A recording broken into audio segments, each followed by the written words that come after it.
ಸರ್ಕಾರಗಳು ಸುಮ್ಮನೆ ಬೆರಳು ಮಾಡಿ ತೋರಿಸ್ತಾರೆ. ಆದ್ರೆ ರಾಜ್ಯ ಸರ್ಕಾರ ಕೃತಕ ಭಾವ ಸೃಷ್ಟಿ ಮಾಡಿದ್ರೆ ನಾವು ಅವತ್ತೇ ಹೇಳಿದ್ವಿ, ಇದು ಪ್ರೂವ್ ಆಗಿದೆ, ತನಿಖೆ ಆಗ್ಬೇಕು.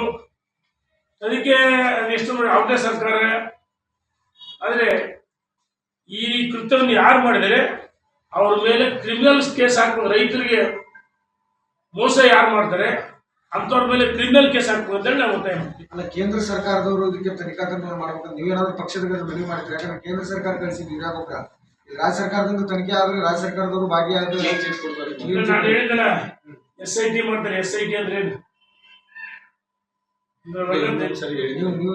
ಅಲ್ಲ, ಇವರೆಲ್ಲ ಇವ್ರ ತನಿಖಾ ತಂಡಗಳು ಎಷ್ಟು ಮುಡಿಯೋದು ಅಂತೆಲ್ಲ ಗೊತ್ತಿಲ್ಲ. ತನಿಖಾ ತಂಡಗಳ ಮೇಲೆ ನಂಬಿಕೆ ಇಲ್ಲ ನೋಡಿ. ಕೇಂದ್ರ ಸರ್ಕಾರಕ್ಕೆ ಮನವಿ ಮಾಡ್ತಾರೆ, ವಿನಂತಿ ಮಾಡ್ತೀವಿ. ಯಾಕಂದ್ರೆ ಕೇಂದ್ರ ಸರ್ಕಾರ ರಾಜ್ಯಕ್ಕೆ ಅಗತ್ಯಕ್ಕಿಂತ ಜಾಸ್ತಿ ರಸಗೊಬ್ಬರ ಪೂರೈಕೆ ಮಾಡಿದೆ. ಕೇಂದ್ರ ಸಚಿವರ ಗಮನಕ್ಕೆ ತಂದು ತನಿಖೆ ಮಾಡಿಸುವಂತ ಒತ್ತಾಯ ಮಾಡ್ತೀರಿ?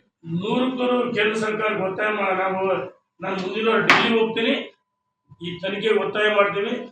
ಯಾರು ತಪ್ಪಿಸ್ತಾರೆ ಅವ್ರ ಮೇಲೆ ಕ್ರಿಮಿನಲ್ ಕೇಸ್ ಹಾಕಕ್ಕೆ ನಾನು 4 ದಿವಸದಲ್ಲಿ ಡೆಲ್ಲಿಗೆ ಹೋಗ್ತಾ ಇದ್ದೀನಿ. ತನಿಖಾ ತಂಡ ರಚನೆ ಮಾಡಿ ಕೇಂದ್ರದಿಂದ ಒತ್ತಾಯ ಮಾಡ್ತೀವಿ. ನಮ್ಮ ಮಂತ್ರಿಗಳಿಗೆ ಪತ್ರನೂ ಬರ್ತೀವಿ. 4 ದಿನದಲ್ಲಿ ಡೆಲ್ಲಿಗೆ ಹೋಗ್ತಾ ಇದ್ದಾರೆ. ಇದೊಂದೇನ ಸರ್, ವರಿಷ್ಠರನ್ನು ಭೇಟಿ ಆಗ್ತೀರಾ? ಬೇರೆ ವಿಚಾರ ವರಿಷ್ಠ ಈ ರಸಗೊಬ್ಬರ ಸಲುವಾಗಿ ಹೋಗ್ತಾರೆ.